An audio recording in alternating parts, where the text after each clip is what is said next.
Hello everyone, welcome back to my YouTube channel. आज हम पढ़ने वाले हैं क्लास 10th का चैप्टर नंबर 1 जो कि एनसीईआरटी बेस्ड है। उसमें आज हम पढ़ेंगे रियल नंबर्स। तो हम सबसे पहले उसका ओवरव्यू दे देते हैं आपको कि इस चैप्टर में हम क्या क्या पढ़ने वाले हैं। इस चैप्टर में हम पढ़ेंगे कि रियल नंबर्स क्या होते हैं, उनके टाइप्स क्या हैं, इलुसाइड डिवीजन एल्गोरिदम क्या होती है, रेशनल नंबर क्या होते हैं, इरेशनल नंबर क्या होते हैं, और fundamental of theorem of arithmetic क्या होता है। और हम ये भी आज सीखेंगे कि एचसीएफ को एलसीएम में कैसे पता करते हैं, कि कैसे वैल्यू आती है, उन पे बेस्ड क्वेश्चन को भी सॉल्व करेंगे। तो हम सबसे पहले आज जानते हैं कि रियल नंबर होते क्या हैं।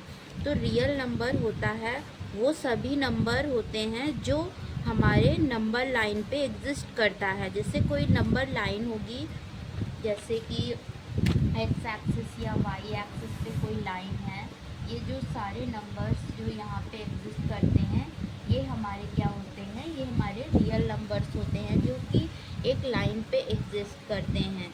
तो हम सबसे पहले आज सीखते हैं कि इसमें जो हमारा डिविजिबिलिटी रूल होता है वो क्या होता है।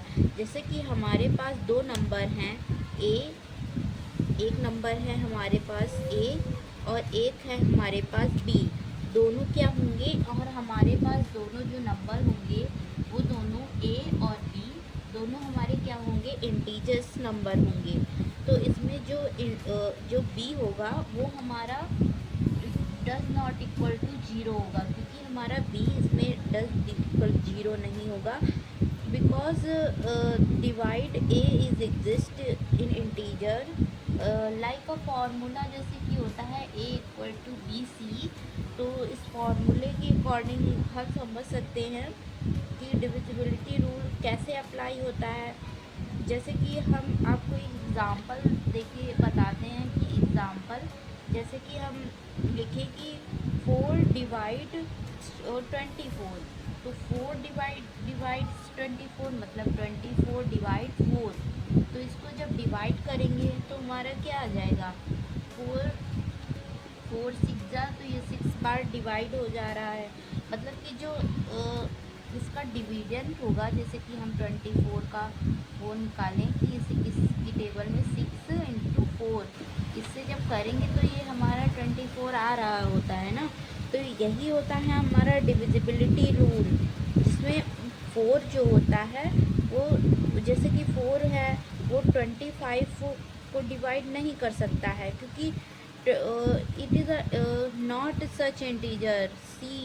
तो सी जो है वो हमारा एग्जिस्ट ही नहीं करेगा, क्योंकि 24 अगर 25 कोई वैल्यू दी गई है तो उसका 4 से मल्टीप्लाई करके हमारा 25 आ ही नहीं सकता, क्योंकि हमारा यहाँ पे सी अगर होता तो यहाँ पे 4 नहीं आना चाहिए था। अगर यहाँ पे 5 होता तो हम एक वैल्यू लेके सी की वैल्यू की जगह पे हम 5 रख के इसका मल्टीप्लाई ये 5 हो जाता, तब इसके टेबल में आ जाता, तो हमारा 25 जो है वो डिविजिबिलिटी रूल को सेटिस्फाइड करता। लेकिन अब 4 है तो 4 हमारा सेटिस्फाइड नहीं करेगा। अगर यहाँ पे 5 होता तो सेटिस्फाइड कर जाता, बट यहाँ पे ऐसा नहीं दिया गया है। तो यही से डिविजिबिलिटी रूल ही होता है ए इक्वल टू बी सी के इक्वल। ठीक है, आप बढ़ते हैं अपने नेक्स्ट पार्ट पे, जो कि हमारा है इलुसाइड डिवीज़न थ्योरम।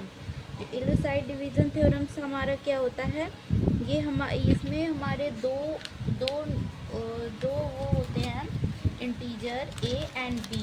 तो हम उसको कैसे सॉल्व करेंगे, कैसे उसको समझेंगे। उसमें दो यूनिट नंबर होते हैं।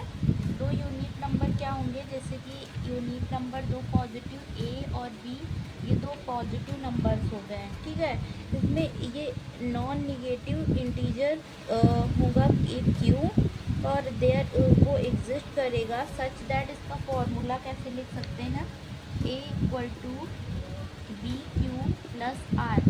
ये हमारा इलुसाइड डिवीज़न का फॉर्मूला हो गया, जहाँ पे जो वेयर 0 होगा वो ग्रेटर देन इक्वल टू होगा आर से, सॉरी से। तो यहाँ पे जो ए है वो है हमारा, ए क्या है, ए हमारा है डिविडेंड, और बी हमारा क्या है, बी हमारा है डिवाइज़र, और हमारा यहाँ पे सी जो क्यू जो होगा वो हमारा क्वाड्रेंट होगा,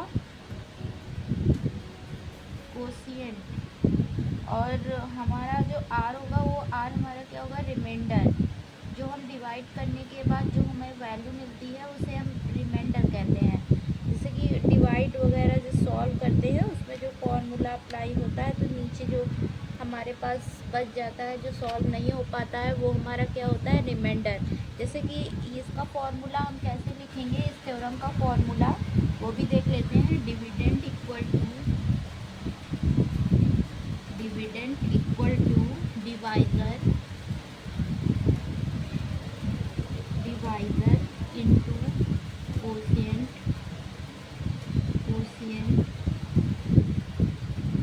प्लस रिमाइंडर। ये हमारा फॉर्मूला हो गया डिविडेंड का, ठीक है। ये याद रखना, क्योंकि आगे क्वेश्चन होंगे तो क्वेश्चन में ये फॉर्मूला याद रखना ज़रूरी होता है। अगर बी, जैसे कि बी ए को डिवाइड नहीं कर रहा है तो रिमाइंडर हमारा आर क्या होगा, हमेशा 0 होगा, क्योंकि जब बी ए को डिवाइड ही नहीं कर रहा है, तो बी डिवाइड ही नहीं कर रहा है ए को, तो हमारा रिमाइंडर आर इक्वल टू 0 होगा। अब हम इसका थ्योरम को देखते हैं कि रेशनल नंबर हमारे कितने टाइप के होते हैं। रियल नंबर जो हमारे होते हैं कितने टाइप के होते हैं। रियल नंबर हमारे 2 टाइप के होते हैं, एक हमारा होता है रेशनल नंबर और एक होता है हमारा इरेशनल नंबर। तो रेशनल नंबर क्या होता है, रेशनल नंबर वो नंबर होता है जो पी और क्यू के फॉर्म में होता है। इससे पहले मैंने एक वीडियो में इरेशनल नंबर और रेशनल नंबर पे बेस्ड एक टॉपिक पे वीडियो बनाया था, जिसमें क्वेश्चन मैंने काफ़ी सारे क्वेश्चन को बताया हुआ था। उसका लिंक मैं डिस्क्रिप्शन में दे दूँगी, वहाँ से जाके आप देख सकते हैं कि किस तरह के फॉर्मूले पे ही बेस्ड और कितने आसान फार्मूला और आसान भाषा में सॉल्व हो जाते हैं वो क्वेश्चन। हमारे फ्री के मार्क्स देके जाते हैं, क्योंकि उसमें कुछ करना नहीं होता है, बस एक लेट करके कोई क्वेश्चन मान लिया जाता है और वही वैल्यू हर एक क्वेश्चन में अप्लाई हो जाता है। अगर इरेशनल और रेशनल कोई भी आया तो वो वहाँ से आप देख सकते हैं। यहाँ हम सीखते हैं कि रेशनल नंबर होता क्या है। तो रेशनल नंबर हमारा पी और क्यू के फॉर्म में होता है, जहाँ पी और क्यू जो होते हैं हमारे इंटीजर होते हैं, और हमारा जो क्यू होता है, क्यू पी और क्यू के फॉर्म में होता है। वहाँ जहाँ क्यू होता है वो डज नॉट इक्वल टू 0 होता है। तो इस टाइप के नंबर को हम रेशनल नंबर कहते हैं। और इरेशनल नंबर क्या होता है, इरेशनल नंबर इस टाइप के जो नंबर होते हैं वो डेसिमल फॉर्म में और एज अ नॉन टर्मिनेशन और नॉन रिपीटिंग डेसिमल नंबर के फॉर्म में होते हैं, उन्हें हम इरेशनल नंबर कहते हैं। और रेशनल और इरेशनल नंबर के में फाइंड करने के लिए एचसीएफ और एलसीएम, पॉजिटिव इंटीजर को भी सॉल्व करने के लिए हम उसका यूज़ करते हैं। जैसे टू फाइंड द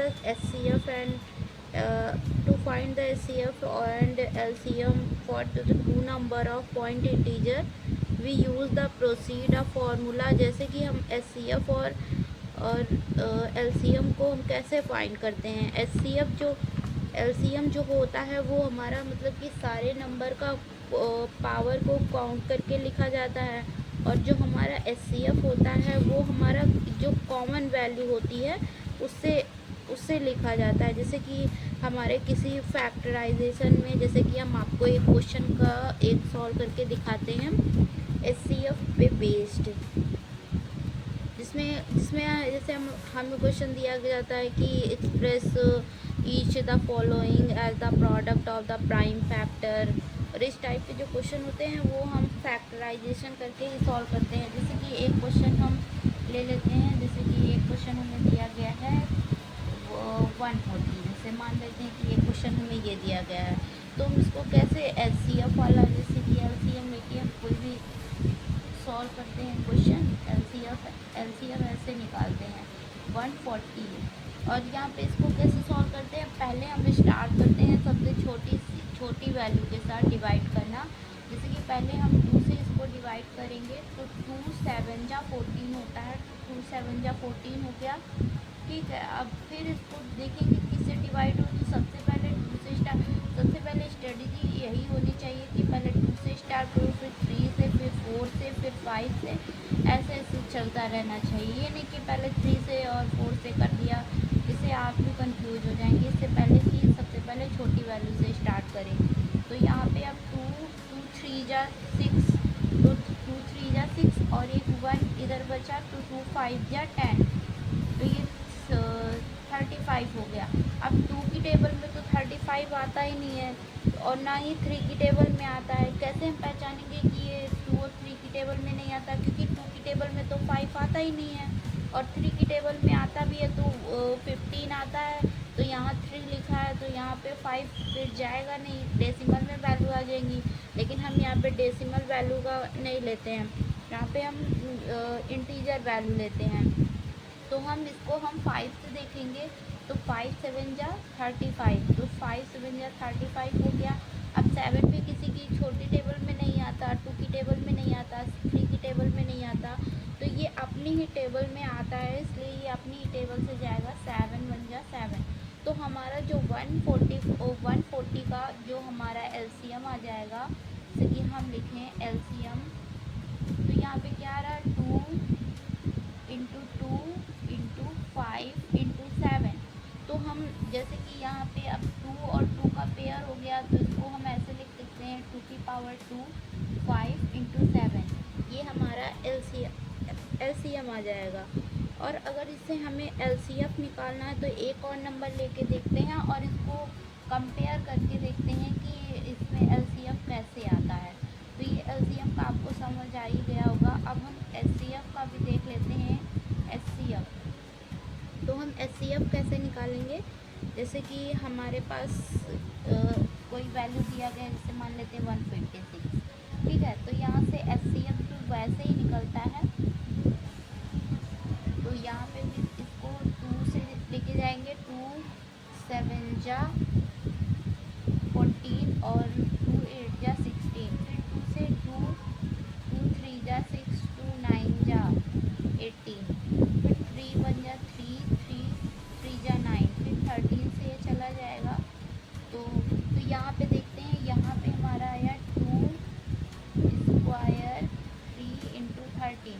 अब देखो यहाँ पे 2 की पावर 2 और यहाँ पे 2 की पावर 2, तो ये दोनों हमारा कॉमन हो जाएगा। तो हमारा अगर जैसे हम इस क्वेश्चन का एचसीएफ लिखना चाहें इन दोनों क्वेश्चन से, इन दोनों से कंपेयर करके, तो हमारा यहाँ पे एचसीएफ क्या आ जाएगा, एचसीएफ आएगा हमारा 2 इंटू 2, यानी कि एचसीएफ इसका क्या हो जाएगा 4, एचसीएफ 4 आएगा इसका। ठीक है, ऐसे ही एचसीएफ को सॉल्व करते हैं।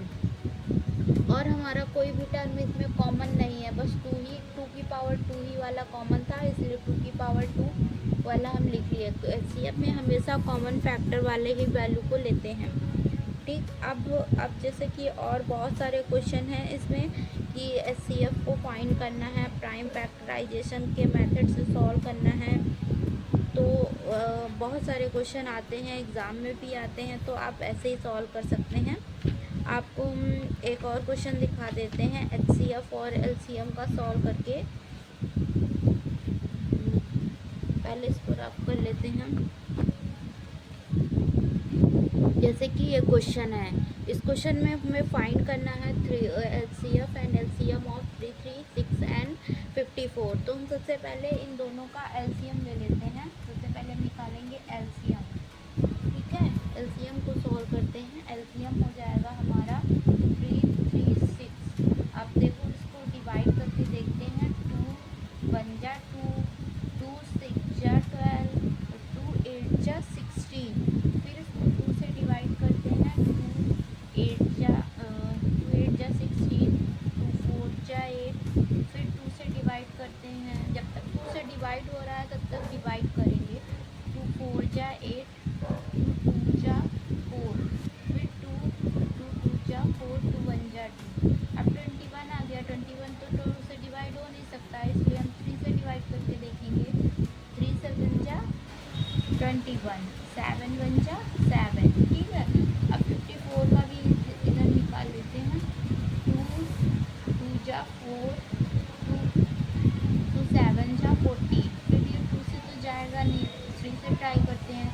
3 9 जा 27, फिर 3 3 जा 9, फिर 3 1 जा 3। तो यहाँ पे हमारा एलसीएम क्या आ गया? एलसीएम जो आ गया वो 2 into 2 into 2 into 2 into 3 into 7, ठीक। और इसका एलसीएम क्या आ गया? इसका आ गया 2 इंटू 3 इंटू 3 इंटू 3, ठीक है।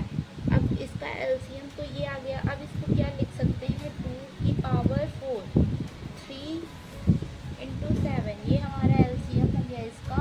और इसका एलसीएम 2 इंटू 3 की पावर 3, क्योंकि 3 है 3 पावर लग गया। अब ये एलसीएम तो आ गया। अब हम इनका एचसीएफ कैसे निकालेंगे? तो एचसीएफ मैंने बताया है कि दोनों में से जो कॉमन होगा वही हमारा एचसीएफ होगा। तो 2 यहाँ पे भी है, 2 यहाँ पे भी है, तो 2 यहाँ पे हो जाएगा, ठीक है। अब 3 यहाँ है, 3 यहाँ है, 3 यहाँ पे हो जाएगा। तो एचसीएफ क्या आ जाएगा? 6। एचसीएफ हमारा 6 हो जाएगा और एलसीएम हमारा हो जाएगा ये पूरा। इसको कंबाइन करके भी लिख सकते हैं। 2 और जैसे कि 2 की पावर 4 हो गया, तो उधर एक 5 हो जाएगा, 3 और 7। इसका एलसीएम भी एक जगह पे लिख सकते हैं और एचसीएफ एक ताई आ ही गया।